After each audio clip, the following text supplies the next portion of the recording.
Inilah deretan para pedagang oleh-oleh khas kota Lubuk Linggau, yakni buah pokat dan gula aren, yang berada di kawasan Jalan Jenderal Sudirman, Pasar Impres, Kecamatan Lubuk Linggau Barat 1, Kota Lubuk Linggau, yang letaknya tak berjauhan dengan stasiun kereta api Kota Lubuk Linggau. Para pedagang oleh-oleh khas kota Sebiduk Semara ini tampak kebanjiran pembeli yang hendak mudik ke kampung halaman di saat musim libur lebaran dan liburan sekolah. Seperti diakui salah seorang pedagang, Romli, yang menjual oleh-oleh khas Lubuk Linggau yakni buah alpukat dan gula aren atau gula merah. Romli mengatakan sejak memasuki musim liburan Hari Raya Idul Fitri dan liburan sekolah, dagangannya mengalami peningkatan hingga 30% dari hari biasanya.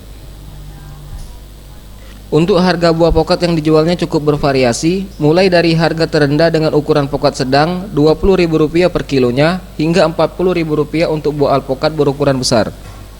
Sedangkan untuk gula aren saat ini mengalami kenaikan sejak sebelum hari lebaran dengan dijual Rp28.000 per kilonya. Tergantung kebutuhan ya. Ada yang 10 kilo, ada juga yang nggak mampu 5 kilo, tapi mau oleh-oleh, nah kan gitu. Untuk gula merah Pak berapa? Kalau gula merah, kalau yang ini sekarang, kalau kemarin itu ini harganya 25. Tapi kan sekarang ini naik ini sudah 2. Untuk pasokan buah alpukat dan gula aren, pedagang mengaku berasal dari pokat lokal Lubuk Linggau maupun didatangkan langsung dari kota Curup Rejang Lebong, Provinsi Bengkulu. Tim Liputan Sriwijaya TV.